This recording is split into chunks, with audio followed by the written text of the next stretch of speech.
Hello, beautiful people. I'm so excited to have you join me today.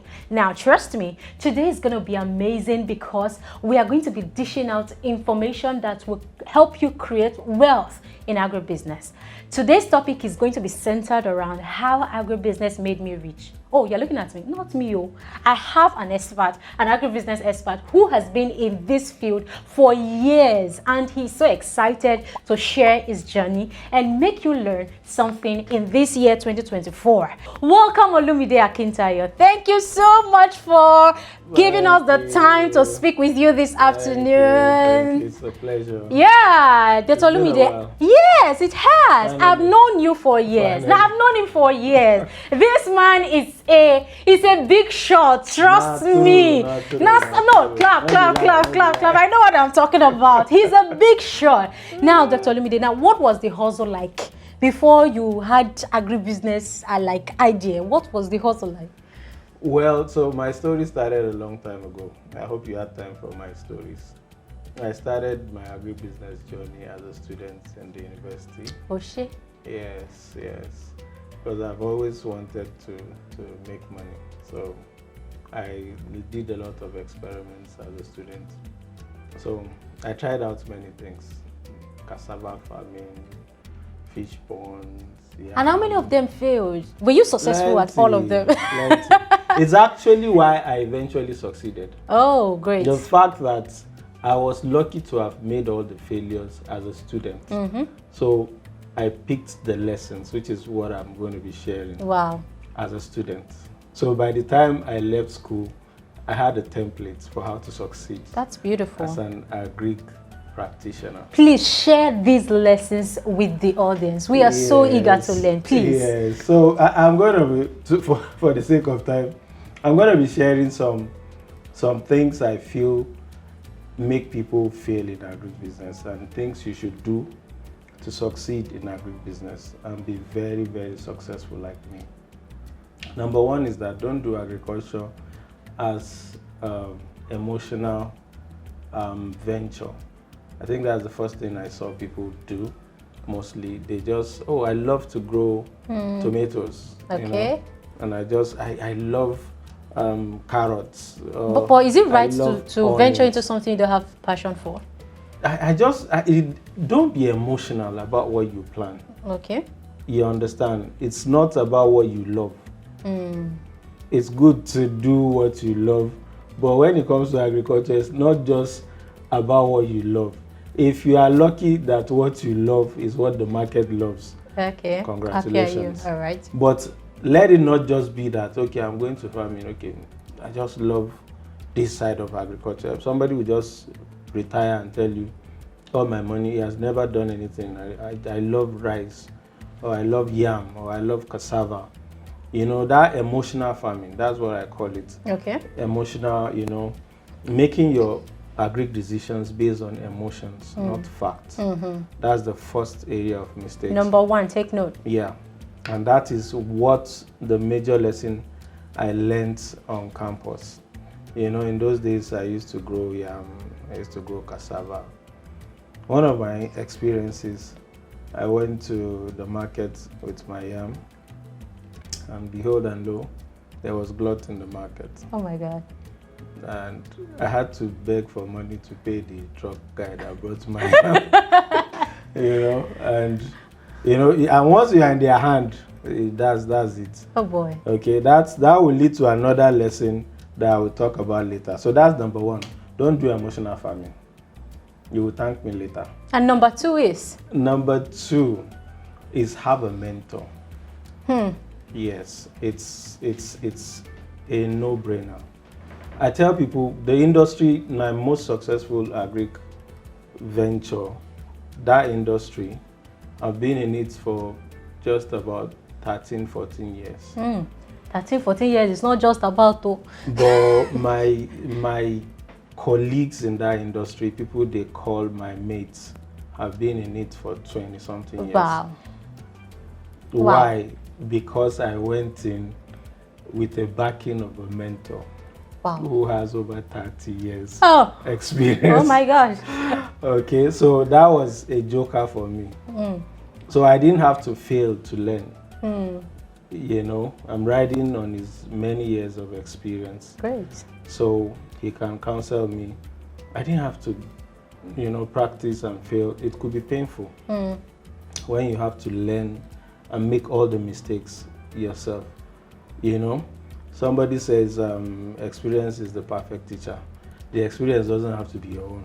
You can leverage other people's experience. That's true. Because sometimes you may not be in the right shape to learn the experience. Yes. You might not have a second chance. Yeah. There are some failures that if you go into it, the first time you might never have a second chance. Okay, so why not leverage somebody who has succeeded? See, for every venture you want to go into, there is somebody who has succeeded in it.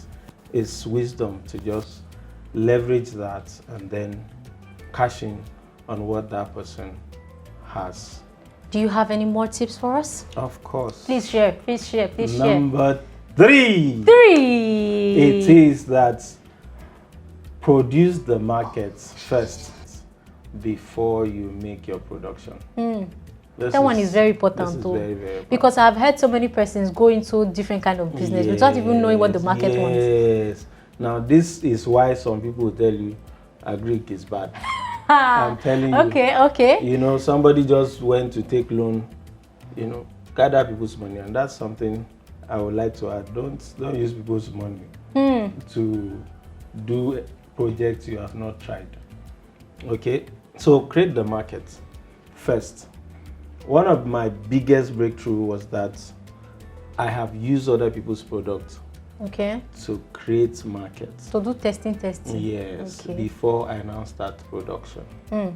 Okay, for example, I was trading cashew nuts before I started my cashew farm. Oh, okay.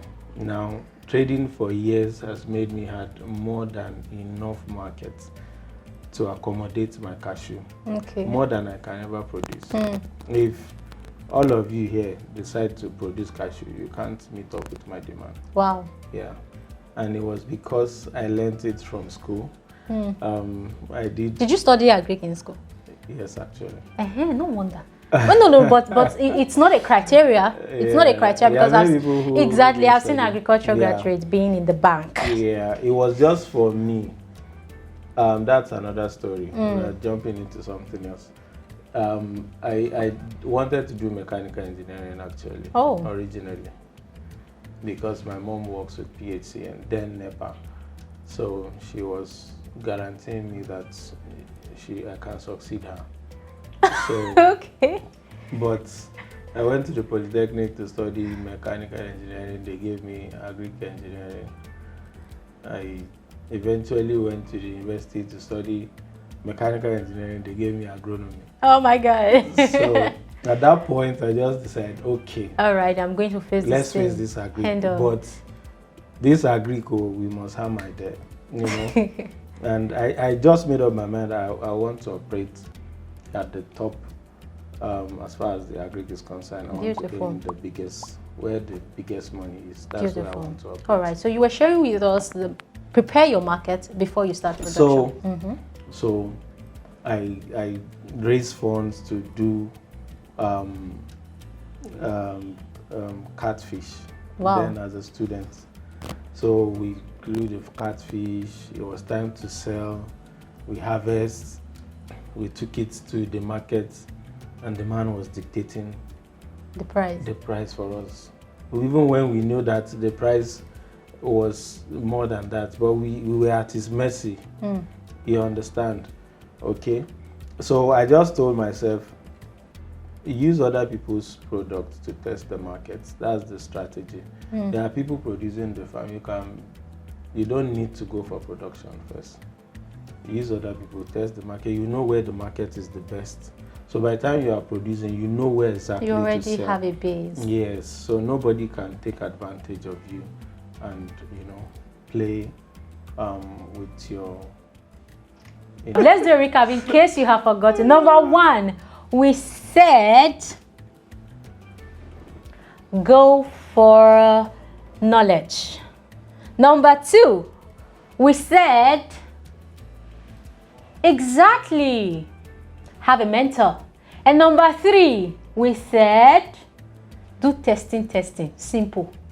Do testing. Okay, according to Olumide Akintayo, you mustn't go into production immediately. Use other people's products to test the market before you start producing, so that you don't get your hands burnt. Now, just Olumide, now I want you to tell the audience, give them like some hints. What are agribusiness ideas they can opportunities in agribusiness, some agribusiness ideas that they can use to cash out. Beautiful. But not quick cash out. I know agriculture is not a quick cash out something. Yeah. So I need to disabuse your mind. Most times when we talk about agriculture, people only think about hoe and cutlass, and then the soil. But agric is so diverse and so complex. That's right. You can operate purely. I was speaking about marketing earlier. You can operate purely in the agric marketing space. You can operate in the agric media space. Yes, you are an expert like with me. That. Yeah, you can operate even within the trade where I specialize. There are many sections that you can operate. Okay, there are people who are into warehousing. That's what they do. Purely agric warehousing. If you come to Kano, one of our business states, there are lots of very, very rich Hausa Alhajis who are not even into our trade. They just build massive warehouses and lease it out. In Kano, one of the small warehouses we lease out is for 6-7 million. Wow. Per annum. Wow. Yes, I'm telling you.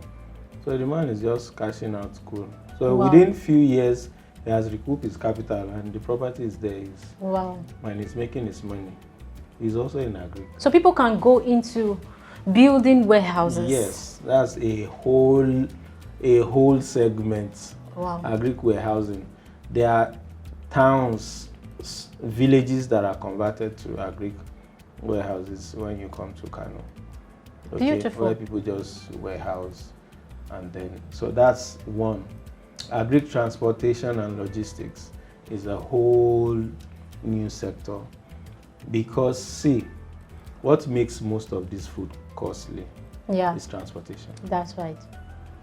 Because they tell you diesel fuel has gone up, and I know people who succeed in this, they are able to multiply their trucks, I know one of our truck agents, when he bought his first truck, he called me. I think he has about 10 now. Wow. Yes, I'm telling you, he has about 10. So that's a whole industry. The supply, input supply, like fertilizer, that's an industry. Some people just face input supply. They sell fertilizer, sell herbicides, sell chemicals, sell what have you. That's a whole sector. It's still agriculture. There's agency, agricultural agency. Like extension agents? No. I'm talking of where you make money. When you are talking with me, I'm talking of money. Money! I'm not talking I love your money. Money. Yes, that's what we're talking about. Market agents, okay. Linkage agents. Okay. So you have a product. Okay. I am buying, but you don't know me. Okay, so the agent knows me. All right. You know that's what he does. So you call him. I have so metric tons of soya beans I want to sell. So he said, what's your price? Oh, my price is X. Okay, don't worry. I'll get you a buyer. So he comes to me. I have so tonnage of soya beans. Are you interested? Yes, in fact, I've been looking for soya beans. What's the price? You can mark up the other guys, because I don't know you. Yeah. He knows me. Yeah. He knows you. Yeah. Tells you, like, oh God, this is the price. And because I need it, I say, is that all you can do? Yes. So he can benefit by marking up. Then he will still charge commission. Oh boy. Yes. He will charge commission from you. Cash. Now this one, you don't need a capital. You don't need anything. A farm. So I'm not talking. I need capital. So you don't need anything. Okay. So I'm beautiful. Yeah. And there is no food or agric markets all over Nigeria where there are no agents. I think sometimes it's our education that is our problem. most people who occupy this space are not school people. Okay. But there are industries, except you are at the export level. There are agents who are well educated, but you don't even need to look at the up. Sometimes you want to look at nearby you. There's a food farm market around you. You can start with that. And this opportunity, mostly the agricultural agents, you can even start with it as a student. You don't need, you don't need to go to school. You don't. So no matter the level you are, you know somebody who farms, you know some people who wants to buy what they farm. Just make the call. I like that one. No? Yes. What are we talking about? Cool money. It is. So that is, we have not even started from the trade, which is where I operate. Okay, the buying and the selling. Okay, so there are lots of segments in agriculture that people can play in and make cool money. Beautiful. I think we have enough. You've dished out enough for the people to hear. So I'll just say, he who has ears, let him hear. Let him hear. What the Spirit is saying. Exactly. To Nigerians exactly. and Africans. Now this is the Spirit. This is the Spirit in this case. Now, so he has got so many agricultural value chains that you can harness as a youth, literate or illiterate. What are you waiting for? Now, in case you need mentorship, he is rightly available to mentor you. So you don't need to make mistakes. Don't learn. It's not always 100% possible to learn from experience, because most times you may not be in the right position to learn the lessons from the experience. So learn from the professional, and this is the professional right here. Well, I can't wait to see you again on our next video, because it's going to be full, amazing and fun-packed with information, dishing out from the wise spirit. Olumide Akintayo. Well, it was great and it was fun being on set with you. Thank you so much for the opportunity. All right, we'll come your way in the next video. Stay tuned and explore agricultural opportunities. Bye.